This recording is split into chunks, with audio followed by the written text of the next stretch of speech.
નમસ્કાર દર્શક મિત્રો, આપણી આ ચેનલમાં આપનું હાર્દિક સ્વાગત છે। તો મિત્રો, આજે આપણે ફોરેસ્ટ ગાર્ડમાં જે ગઈ શિફ્ટમાં જે પ્રશ્નો પૂછવામાં આવ્યા હતા તે પ્રશ્નો આપણે બતાવીશું। અને આ પ્રશ્નો એ સ્મૃતિ આધારિત પ્રશ્નો છે, જેથી તમારે સમજી ના લેવું જોઈએ કે આ જ પ્રકારેના એટલે કે આવા જ પ્રશ્નો અને આ જ પ્રશ્નો આવનારી પરીક્ષામાં આવશે। આ પ્રશ્નો સ્મૃતિ આધારિત પ્રશ્નો છે મિત્રો, જે તમને હેલ્પ કરી શકશે કે તમને આ ટોપિકમાંથી આ પ્રશ્નો આવે છે તો તમારે એ ટોપિક જોઈ લેવા જોઈએ। એ પ્રમાણેનું આપણું આયોજન છે। એવું નથી કે આ જ પ્રશ્નો તમને આવનારી પરીક્ષામાં પૂછાશે। તો મિત્રો, આ જે પ્રશ્નો છે એ આપણે એટલા માટે બનાવીએ છીએ વિડીયો કે તમને ટોપિકની ખબર પડી જાય અને એ ટોપિકમાંથી તમે પ્રશ્નો કરી શકો। તો મિત્રો, આગળ આપણે પ્રશ્નોની વાત કરીશું। જે ફોરેસ્ટ ગાર્ડ જે ગઈ શિફ્ટમાં જે પ્રશ્નો પૂછવામાં આવ્યા છે તે પ્રશ્નો આપણે જોઈ લઈએ।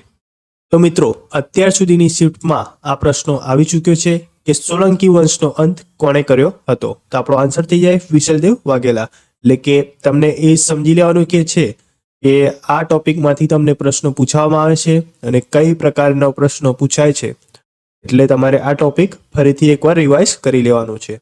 આપણો ઉદ્દેશ્ય એ જ છે કે તમે આ ટોપિકની ફરીથી એકવાર રિવિઝન કરી લો, એટલે તમને ખબર પડી જાય કે આ પ્રશ્નો આ રીતનો આવે છે તો તમારે આ રીતનું તૈયારી કરીને જવાની છે।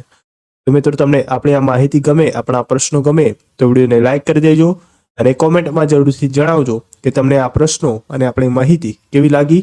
અને જો તમે આપણી આ ચેનલમાં નવા હો તો ચેનલને સબસ્ક્રાઇબ કરવાનું તો ભૂલતા જ નહીં, કારણ કે આ જ પ્રકારની માહિતી અને અપડેટ આપણે અહીંયા મૂકતા રહીએ છીએ। ત્યારબાદ એવો પ્રશ્ન પૂછવામાં આવ્યો હતો કે અંત્યોદય યોજના કોના દ્વારા શરૂ કરવામાં આવી હતી? તો આ જે યોજના છે એ 2000માં શરૂ કરવામાં આવી હતી અને આ મંત્રાલયની વાત કરીએ તો અન્ન પુરવઠા મંત્રાલય દ્વારા શરૂ કરવામાં આવ્યું હતું અને તેમના મંત્રી હતા શ્રી વિષ્ણુ।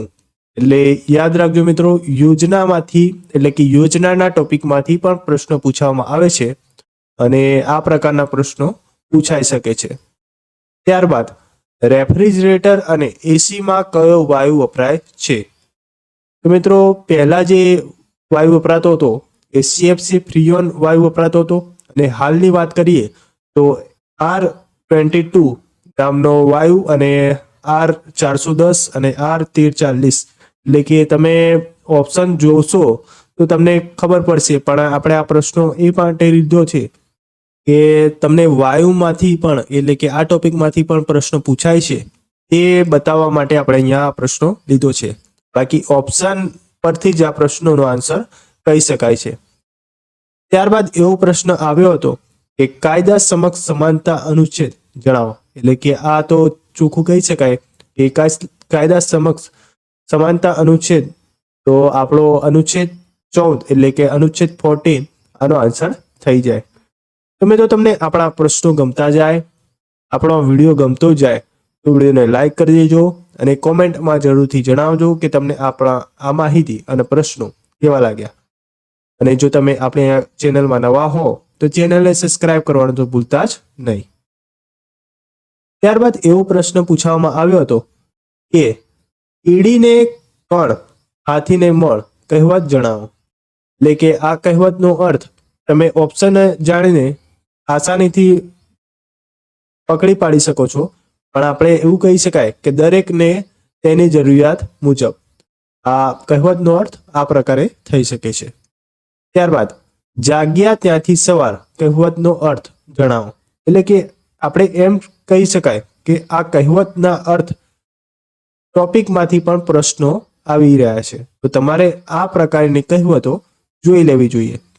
તો આનો આન્સર શું થાય? જાગ્યા ત્યારથી સવાર, તો ભૂલ સમજાય એટલે સુધારી લેવી જોઈએ। આ કહેવતનો અર્થ આ પ્રમાણે થાય છે। ત્યારબાદ આ પ્રશ્નો પણ પૂછવામાં આવ્યો હતો, એનજીટીમાં વધુમાં વધુ કેટલા સભ્ય હોય છે?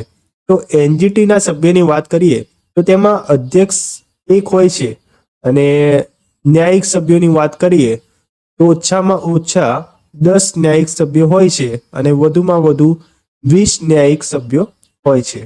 ત્યારબાદ નિષ્ણાંતની વાત કરીએ આપણે તો ઓછામાં ઓછા 10 સભ્યો તેમાં પણ હોય છે અને વધુમાં વધુ 20 સભ્યો હોય છે. ત્યારબાદ ગેરનો મેળો હોળી પછી કયા દિવસે ભરાય છે? તો મિત્રો આ જે મેળો છે એ છોટાઉદેપુરમાં ભરાય છે અને હોળી પછી પાંચમના દિવસે ભરાતો હોય છે. તો એવું કહી શકાય કે મેળાના ટોપિકમાંથી અને દિવસના ટોપિકમાંથી તમને પ્રશ્નો આવી રહ્યા છે. તમારે આ ટોપિકમાંથી રિવિઝન કરી લેવું જોઈએ. ત્યારબાદ ઇન્દિરા સાગર બંધ કઈ નદી પર છે? તો આપણે કહી શકાય કે નર્મદા નદી પર આ બંધ આવેલો છે. ત્યારબાદ અબીલ ગુલાલ સમાસ ઓળખાવો.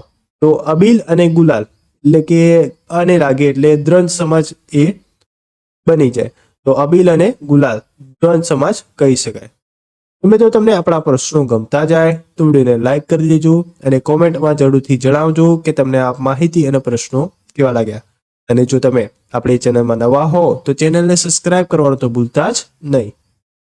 ત્યારબાદનો પ્રશ્ન જોઈ લઈએ તો શ્રી સેલમ બંધ કઈ નદી પર છે?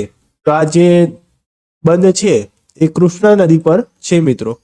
તો આ બંધના જે ટોપિકમાંથી જે પ્રશ્નો આવે છે એ વારંવાર તમારી શીટમાં આવી રહ્યા છે. તો આ ટોપિક પર તમારે ભૂલવાનો નથી. આ ટોપિકમાંથી તમારે પ્રશ્નો કરી લેવાના છે. ત્યારબાદ હટાણું. તો હટાણું એટલે શું થાય? તો હટાણુંનો મિનિંગ ખરીદી થાય મિત્રો. તો આ પ્રકારના પ્રશ્નો પર તમારે કરી લેવાના છે. કેગ પોતાનો અહેવાલ કોને સુપ્રત કરે છે? તો આનો આન્સર થઈ જાય રાષ્ટ્રપતિ. આ પ્રશ્ન પણ પૂછાઈ ચૂક્યો છે અને કેગના વારંવાર શિફ્ટમાં પ્રશ્ન આવી રહ્યા છે. તો કેગ સંબંધિત પ્રશ્નો પણ કરી લેજો. સરદાર પટેલને ખાલી જગ્યા તરીકે ઓળખાય છે? તો આપણે કહી શકાય કે લોખંડી પુરુષ પણ કહેવાય અને બિસ્માર્ક પણ કહેવાય. જે ઓપ્શન તમને આવ્યો હોય તે આપણે કહી શકીએ છીએ. ત્યારબાદ ICC men's cricket world cup final ક્યાં રમાય? તો આ તો બધાને જ ખબર હશે, અમદાવાદમાં રમાઈ હતી. ICC men's cricket world cup final ક્યાં રમાય? તો અમદાવાદ આપણો આન્સર થઈ જાય. ત્યારબાદ પોકેટ વીટોની સત્તાનો ઉપયોગ કોણ કરી શકે છે? તો એ સત્તાનો ઉપયોગ રાષ્ટ્રપતિ કરી શકે છે. આ પણ અમુક પર્સન્ટ લોકોને ખબર જ હોય છે. ત્યારબાદ વિશ્વનું સૌથી ભીનું સ્થળ કયું છે? તો મોસિનરમ મેઘાલય. તો આપણો આન્સર મોસિનરમ મેઘાલય થઈ જશે. તો મિત્રો તમને આપણા પ્રશ્નો ગમતા જાય તો વિડીયોને લાઈક કરતા જજો અને કોમેન્ટમાં જરૂરથી જણાવજો કે તમને આ પ્રશ્નો કેવા લાગ્યા અને માહિતી કેવી લાગી. અને જો તમે આપણી ચેનલમાં નવા હો તો ચેનલને સબસ્ક્રાઇબ કરવાનું તો ભૂલતા જ નહીં. ત્યારબાદના પ્રશ્નની વાત કરીએ તો ગુજરાતમાં કયું વેટલેન્ડ આવેલું છે? તો નળ સરોવર, થોળ, વઢવાણ અને ખીજડીયા. અહીંયા વઢવાણ આવશે, વઢવાણ અને ખીજડીયા. ત્યારબાદ સોમનાથ મંદિરની ગુફાનું નિર્માણ દિલ્હીમાં કોના દ્વારા કરવામાં આવ્યું?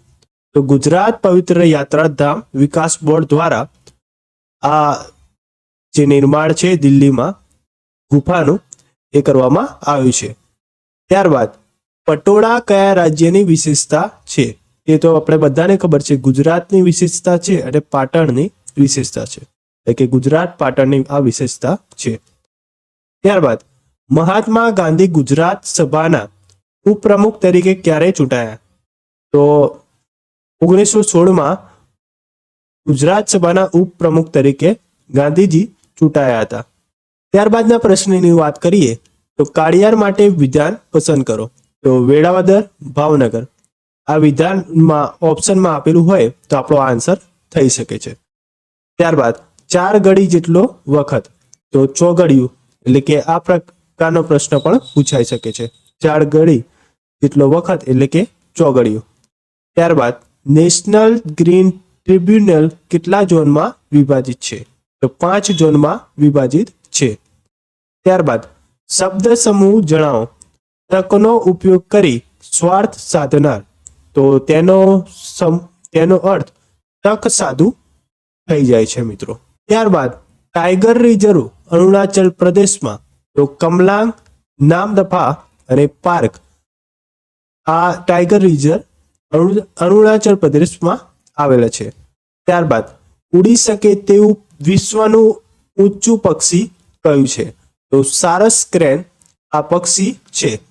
ત્યારબાદ વ્યષ્ટિ નો વિરુદ્ધાર્થી શબ્દ જણાવો. તો વ્યષ્ટિ તો સમષ્ટિ, અહીંયા સમષ્ટિ આવશે મિત્રો, સમષ્ટિ કરી દેજો.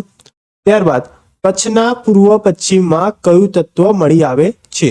તો આપણો આન્સર થઈ જાય કોલસો. કચ્છના પૂર્વ પશ્ચિમમાં કયું તત્વ મળી આવે? તો કોલસો. ત્યારબાદ કર્મણી વાક્ય પણ તમને પૂછવામાં આવ્યા હતા, તે વાક્ય જાણવામાં આવ્યું નથી, પણ આ પ્રકારનો પ્રશ્ન આવે છે કર્મણી વાક્યમાંથી. તો આ ટોપિક પણ તમારે જોઈ લેવાનો છે. ટકાવારીના પ્રશ્નો પણ પૂછવામાં આવ્યા છે. ત્યારબાદ કર્તરી વાક્ય પણ પૂછવામાં આવે છે. ત્યારબાદ આ પ્રશ્ન પણ હતો, એ જોઈ લો મિત્રો. કઈ અવસ્થામાં પાણી બાષ્પમાંથી પ્રવાહી બને છે? તો ઘનીભવન આપણે કહી શકાય. તો મિત્રો તમને આપણા પ્રશ્નો ગમ્યા હોય અને માહિતી ગમી હોય તો વિડીયોને લાઈક કરી દેજો અને કોમેન્ટમાં જરૂરથી જણાવજો કે તમને આપણા પ્રશ્નો અને માહિતી કેવી લાગી. અને જો તમે આપણી આ ચેનલમાં નવા હો તો ચેનલને સબસ્ક્રાઇબ કરવાનું તો ભૂલતા જ નહીં.